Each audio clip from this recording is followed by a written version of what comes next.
Hello everybody, I've been seeing some great recipes come through into Chevron's Game Day Chef Challenge this year, but it's not too late if you haven't entered, and I'm here today with one more recipe to inspire you. You might remember the last time I was at Chevron, I was inspired by hot dogs and pretzels and did an awesome pretzel crusted hot dog with pickled onions and a maple honey sauce. Well, that same day I was at Chevron, I was inspired by some other ingredients. Let's go check it out. Wow, look at this. They have elbows.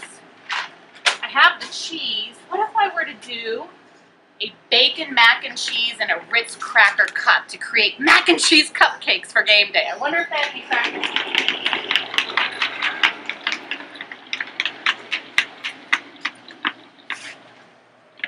Look at that, they do. Just a short time in the Chevron store, and look at all of these great ingredients I found to create two brand new Game Day Chef recipes for the Game Day Chef Challenge.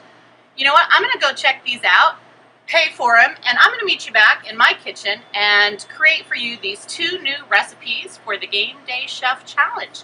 I'll see y'all in the kitchen. Don't forget, get in the game. And before I see you, go to www.thegameDayChef.com and check out all the rules and regulations. Let's get cooking. Let's create those great recipes. Come on. So here's the final dish, everybody. Mac and cheese mini cupcake bites. How delicious. And most of these ingredients coming from Chevron. As you saw in the video, they actually had pasta there. The cheese and bacon that I had found before. What you didn't see in the video was French's onions. I went back and got these later. But of course, that great hot sauce and Ritz crackers turns into this beautiful game day dish, transforming mac and cheese into the tastiest game day bite you could possibly imagine.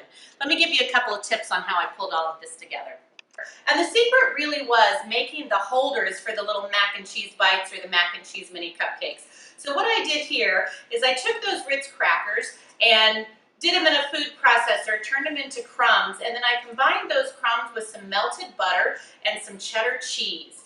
And that little concoction, very simply, goes into your little muffin tin. I sprayed it with non-stick spray and just pushed down and pushed it up the sides to create kind of a little cupcake holder. It's gonna give a little crunch and give a great little bed for the mac and cheese that we're gonna put in it. And I baked those. You gotta watch them carefully. They turn really quickly, but on a 400 oven for about 5 minutes. And then before you try and take them out of the pan, you gotta let them cool. If you do it while they're soft, just like with the soft cookie, they're gonna break. But once they cool down, boom, they just pop right out, and you have this beautiful little bed for your mac and cheese bite for game day.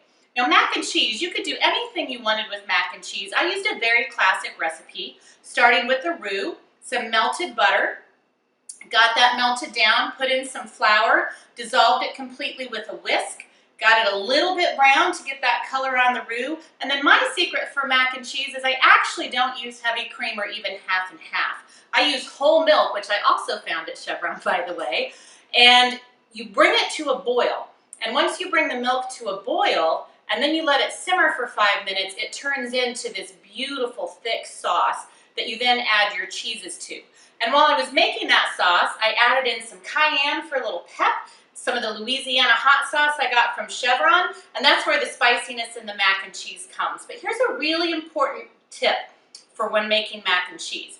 Cheddar cheese tastes great in mac and cheese, but the oil content in cheddar makes it kind of disintegrate and can give you kind of an oily mac and cheese that you don't want. The secret is to use a cheese that's more stable, something from the Jack family, Monterey Jack, pepper jack. I actually in this recipe used habanero jack because I wanted a little bit of spice. So once you simmer that milk down, you take it off the heat completely. If the heat is too high, that's when your cheese is going to get grainy. And the first cheese that you put in is the Jack cheese, or the more stable. So I put in my habanero jack, I whisked it up and melted it completely into the hot milk mixture. And then I added the cheddar cheese in, combined those to create a beautiful cheese sauce. And then I put in the Chevron pasta, stirred it up, added in lots of bacon, some oven roasted tomatoes to give a little spice and a little kick. So now that we have all the components, it's time to assemble the perfect game day bite. So just take some of that delicious mac and cheese and put it into your little mini cupcake holder made out of Ritz crackers. I love these. Pile on a nice bite, and then you gotta love these crispy onions for a little crunch right there on top. I like to add a little bit of cilantro to it. And look at that, you have mac and cheese transformed into the perfect game day snack. So remember, folks, if you haven't entered, it's time to go to the website at www.thegameDayChef.com and let's check it out. Go to your Chevron today. Grab those ingredients that inspire you, cook up your recipe, snap a picture, and send it in, and it could be you on January 1st at Rose Bowl Stadium getting a check for $25,000.